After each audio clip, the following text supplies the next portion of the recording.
Palafin. Great drawback, greater Pokemon. So I guess I'm making videos on all the drawback Pokemon then. Cool. I gotta say sorry for the lack of footage. I don't have Pokemon Scarlet or Violet, so it's gonna be entirely Pokemon Showdown footage. So when it comes to Palafin, it has two different contexts that somewhat separate this Pokemon into two different Pokemon, depending on the format. So why is it so different depending on the format? Well, first we gotta look at Palafin's drawback. Palafin has the ability Zero to Hero, where, upon switching out, will transform from its weak Zero form to its powerful Hero form. It would seem at first that this ability is beneficial, not a drawback. It is, however, often considered a drawback because you tend to use Palafin for the Hero form, and the drawback is that you have to switch out to use the Hero form. This is reinforced by the Zero form looking much like Finizen, so you can view it as either a drawback or a benefit, though I guess we'll talk about it either way. Okay, back on topic. Why does the format, as in singles or doubles format, determine so much about Palafin? Mainly, I would say, it's due to the value of a turn. In singles, turns tend to be less valuable. This is the reason why switching out is much better in singles, as the better positioning of another Pokemon is worth far more than a turn.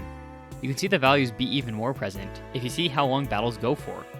Singles games can go for hundreds more turns than doubles games. And how good switching is in a format is very pertinent to how good Palafin is.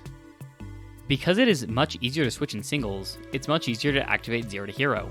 The turn you lose from switching is easily worth it for the powerful Palafin. In doubles, however, this turn is much more valuable, and isn't always worth needing to switch out Palafin to activate Zero to Hero. Though, I would say there are a few other reasons besides just that one. The first reason is the ability Storm Drain. You see, Palafin can switch out while still making moves, that being by using the move Flip Turn. This makes Palafin a fair bit better at not giving your opponents free turns. However, in doubles, the ability Storm Drain is quite common, which can cause you to not only completely lose Palafin's turn, but also increase the opponent's special attack. For context, Storm Drain directs all Water-type moves to the Pokemon with the ability, and grants the Pokemon immunity to Water-type moves, as well as giving it a special attack boost when hit by a Water-type move.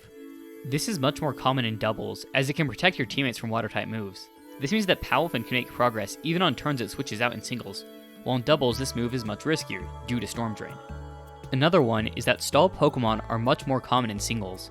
This allows Palafin to switch into something else much safer.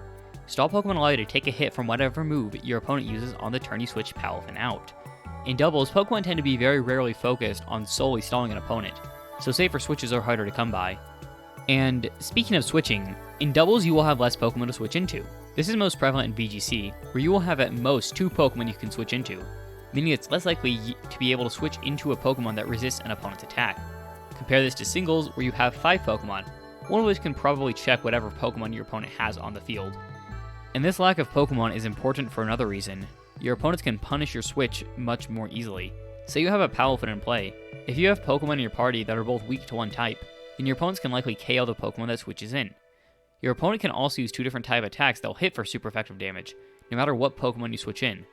In singles, this is much less likely to happen. So, let's talk about Palafin in singles, and why I think it's poorly designed for singles. This Pokemon was obviously made for doubles, so this is not the main critique of Palafin.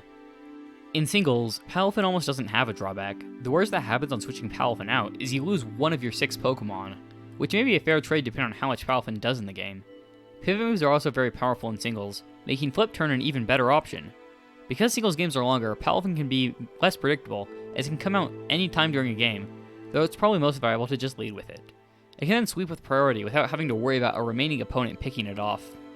In doubles, however, Palafin is a greatly designed drawback. This Pokemon is balanced around doubles, and it shows. Zero to Hero is a major drawback, but not one that makes a Pokemon completely unusable, like with Slacking or Regigigas. In doubles, you can often lose a Pokemon, or have 2 of your Pokemon take heavy damage in activating Zero to Hero. Even in getting Palafin out, it tends to be much easier to defeat, as your opponent's Pokemon can team up to defeat it. This creates a fairly balanced Pokemon that in my experience is a lot of fun to play with and against, though I don't play doubles a whole lot, so my opinion probably isn't the most valid for this. Overall, I'm pretty glad this is the way Palafin ended up. Singles can ban a Pokemon if it ever becomes too powerful for a metagame. Doubles doesn't have the luxury of banning a Pokemon if it becomes too powerful, so it's for the best that Palafin was too powerful in singles, but balanced in doubles. Though it's quite unfortunate that of the big 4 of drawbacks, Palafin is the only good one. Well, thanks for watching, and if you liked the video, give it a like. If you disliked it, give it a dislike, and tell me what I can do better in the comments. And if you want to see more, consider subscribing. Anyways, see you later.